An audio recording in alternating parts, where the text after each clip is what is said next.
احمد شاہ درانی 1722 عیسوی میں پیدا ہوئے اور 16 اکتوبر 1772 عیسوی میں انہوں نے وفات پائی۔ احمد شاہ درانی کو احمد خان ابدالی بھی کہا جاتا ہے۔ احمد شاہ درانی سلطنت کا بانی تھا اور جدید افغانستان ریاست کے بانی کے طور پر مانا جاتا ہے۔ اس نے نادر شاہ افشار کی فوج میں جوان سپاہی کی حیثیت سے اپنے کیریئر کا آغاز کیا اور بہت جلد ابدالی رجمنٹ کا کمانڈر بن گیا، جو 4000 ابدالی پشتون سپاہیوں کا گھڑ سوار دستہ تھا۔ 1747 عیسوی میں نادر شاہ افشار کے قتل کے بعد احمد شاہ درانی کو افغانستان کا شاہ منتخب کیا گیا۔ اپنے افغان قبائل اور اتحادیوں کا جھنڈا نکالتے ہوئے اس نے ہندوستان کی مغل اور مرہٹہ سلطنت کو مشرق کی طرف، فارس کی منتشر افشریڈ سلطنت کو مغرب کی طرف اور بخارا کے خانات کو شمال کی طرف دھکیل دیا۔ کچھ سالوں میں اس نے مغرب میں خراسان سے لے کر مشرق میں کشمیر اور شمالی ہندوستان تک اور شمال میں آمو دریا سے لے کر جنوب میں بحیرہ عرب تک اپنا کنٹرول بڑھایا۔ احمد شاہ درانی کا مقبرہ قندھار افغانستان میں واقع ہے، جو شہر کے وسط میں پوشاک کے مزار سے متصل ہے۔ افغانی اکثر اسے احمد شاہ بابا کے نام سے پکارتے ہیں۔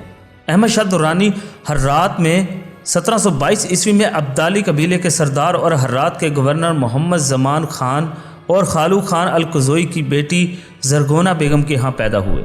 ابدالی کے والد 1715 عیسوی میں جیل سے رہا ہونے سے قبل کرمان میں کئی سالوں سے فارسی کی قید کا شکار رہے۔ مہاجر کی حیثیت سے وہ ہندوستان روانہ ہوا اور ملتان میں اپنے رشتہ داروں میں شامل ہوا۔ وہاں اپنے کنبہ کی پرورش کرنے کے بعد انہیں موروثی سدوزوئی سربراہان کے طور پر تسلیم کیا گیا۔ یہ خیال کیا جاتا ہے کہ زمان خان فارسیوں اور اپنے افغان حریفوں سے لڑنے کے لیے افغانستان واپس آئے، لیکن انہوں نے اپنے ایک بیوی ملتان میں چھوڑ دی کیونکہ وہ خاندانی راہ میں تھی۔ چنانچہ دوسرے ذرائع کا خیال ہے کہ ابدالی 1722 عیسوی میں ملتان میں پیدا ہوئے تھے، جس کے بعد اس کی ماں شوہر سے ملنے کے لیے افغانستان واپس چلی گئی۔ بچپن میں ہی احمد شاہ نے اپنے والد کو کھو دیا تھا۔ درانی کے آباء و اجداد سدوزوئی تھے، لیکن ان کی والدہ کا تعلق القزوئی قبیلے سے تھا۔ جون 1729 عیسوی میں ذوالفقار کے ماتحت ابدالی افواج نے فارس کے ابھرتے ہوئے نئے حکمران نادر شاہ افشار کے سامنے ہتھیار ڈال دیے تھے، تاہم انہوں نے جلد ہی بغاوت شروع کر دی اور ہرات کے ساتھ ساتھ مشہد پر بھی قبضہ کر لیا۔ جولائی 1730 عیسوی میں اس نے فوجی کمانڈر اور نادر شاہ کے بھائی ابراہیم خان کو شکست دی۔ اس سے نادر شاہ کو مشہد پر دوبارہ قبضہ کرنے اور ہرات کی طاقت کی جدوجہد میں مداخلت کرنے پر اکسایا۔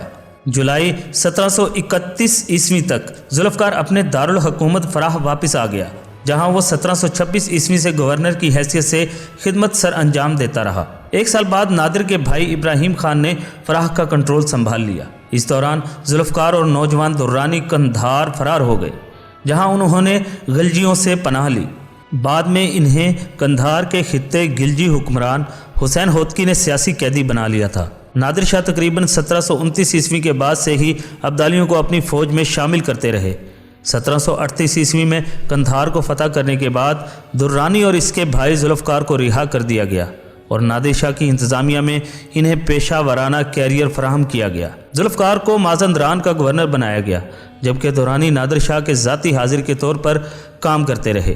گلجی، جو اصل میں قندھار کے مشرق کے علاقوں سے ہیں، کو قزل باش اور دیگر فارسیوں کے ساتھ ابدالیوں کی دوبارہ آباد کاری کے لیے قندھار سے بے دخل کر دیا گیا۔ درانی نے نادر شاہ کی خدمت میں اپنے آپ کو ثابت کیا اور ایک ذاتی حاضر یا سوال سے اس کی حیثیت سے ترقی کی گئی کہ وہ 4000 فوجیوں اور افسروں کے گھڑ سوار ابدالی رجمنٹ کی کمانڈ کرے۔ 1738 عیسوی میں مغل سلطنت پر حملے کے دوران ابدالی رجمنٹ نادر شاہ کی فوج کا ایک حصہ تھا۔ مشہور تاریخ یہ ہے کہ نادر شاہ اپنے جوان کمانڈر میں صلاحیت دیکھ سکتا تھا۔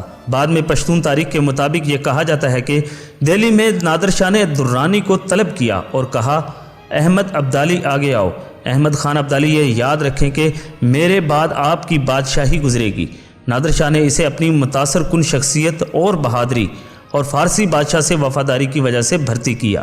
نادر شاہ کا راج جون 1747 عیسوی میں اچانک ختم ہوا، جب اسے اپنے ہی محافظوں نے قتل کر دیا۔ اس قتل میں ملوث محافظوں نے چھپ چھپ کر ایسا کیا تاکہ ابدالیوں کو ان کے بادشاہ کے بچاؤ میں آنے سے روکا جا سکے۔ تاہم درانی کو بتایا گیا کہ شاہ کو ان کی ایک بیوی نے قتل کیا ہے۔ حملے کے خطرے کے باوجود درانی کی سربراہی میں ابدالی دستہ یا توشہ کو بچانے یا اس کی تصدیق کے لیے وہاں پہنچ گیا۔ شاہ کے خیمے پر پہنچ کر انہوں نے صرف اس کے جسم اور کٹے ہوئے سر کو دیکھا۔ اس کی اتنی وفاداری سے خدمت کرنے کے بعد ابدالی اپنے لیڈر کی ناکامی پر رو پڑے اور واپس قندھار روانہ ہو گئے۔ قندھار سے پسپائی سے قبل اس نے نادر شاہ کی انگلی سے شاہی مہر کو ہٹا دیا تھا اور کوہ نور ہیرا اپنے مردہ مالک کے بازو کے گرد باندھ دیا تھا۔ قندھار واپس جاتے ہوئے ابدالیوں نے درانی کو اپنا نیا قائد متفقہ طور پر قبول کر لیا، لہٰذا اس نے افغانستان کے خود مختار حکمران کی حیثیت سے شاہی اختیار کو قبول کیا۔ نادر شاہ کی موت کے وقت اس نے ابدالی پشتونوں کے دستے کو کمانڈ کیا، اس بات کا احساس کرتے ہوئے کہ اس کی زندگی خطرے میں ہے۔ اگر وہ فارسیوں میں ہی رہا جس نے نادر شاہ کو قتل کیا تھا تو اس نے فارسی کیمپ چھوڑنے کا فیصلہ کیا اور اپنی 4000 فوج کے ساتھ قندھار چلا گیا۔ راستے میں خوش قسمتی سے وہ ہندوستان سے مال غنیمت لے کر جانے والے ایک قافلے کو پکڑنے میں کامیاب ہو گئے۔ وہ اور اس کے لشکر دولت مند تھے، مزید یہ کہ وہ تجربہ کار جنگجو تھے۔ مختصر طور پر انہوں نے نوجوان پشتون فوجیوں کی ایک مضبوط قوت تشکیل دی جو اپنے اعلیٰ درجے کے قائد کے وفادار تھے۔ درانی کا چیف کی حیثیت سے ایک پہلا کام بادشاہ غازی اور دورانی کو اپنانا تھا۔ اپنے پیش رو کے بعد درانی نے ایک خاص فورس تشکیل دی جس میں زیادہ تر اپنے ساتھی درانیوں اور دیگر پشتونوں کے ساتھ ساتھ تاجک، قزل باش اور دوسرے مسلمان شامل تھے۔ اس نے اپنی فوجی فتح کا آغاز غلجیوں سے غزنی پر قبضہ کر کے اور پھر مقامی حکمران سے کابل میں لڑ کر کیا اور اس طرح خراسان پر اپنی گرفت مضبوط کر لی۔ مختلف افغان قبائل کی قیادت بنیادی طور پر اس قبیلے کے لیے مال غنیمت فراہم کرنے کی صلاحیت پر بھروسہ کرتی تھی اور درانی اپنے پیروکاروں کے لیے مال غنیمت اور قبضہ فراہم کرنے میں نمایاں کامیاب ثابت ہوا۔ 1747 عیسوی سے 1753 عیسوی کے درمیان 3 بار پنجاب کے خطے پر حملہ کرنے کے علاوہ اس نے 1750 میں ہرات پر قبضہ کر لیا۔ ابدالی نے 1748 عیسوی سے لے کر 1767 عیسوی تک مغل سلطنت پر 7 بار حملہ کیا۔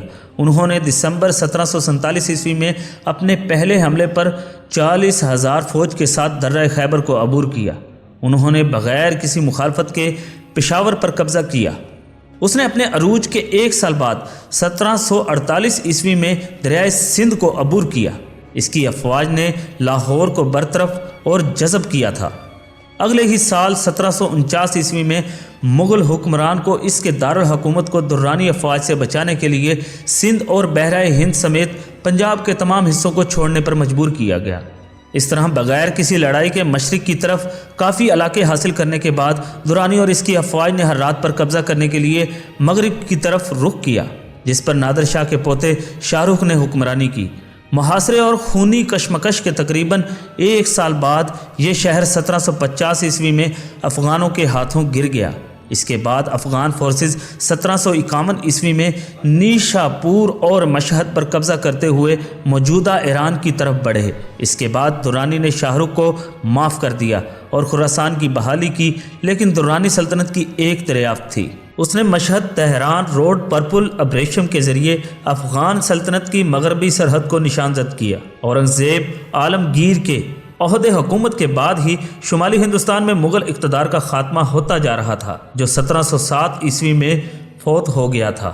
1751 عیسوی سے 1752 عیسوی میں مرہٹوں اور مغلوں کے مابین احمدیہ معاہدہ ہوا۔ جب بالاجی باجی راؤ مراٹھا سلطنت کا پیشوا تھا، اس معاہدے کے ذریعے مراٹھوں نے ہندوستان کے بڑے حصوں کو اپنے دارالحکومت پونے سے کنٹرول کیا اور مغل کی حکمرانی صرف دہلی تک ہی محدود رہی۔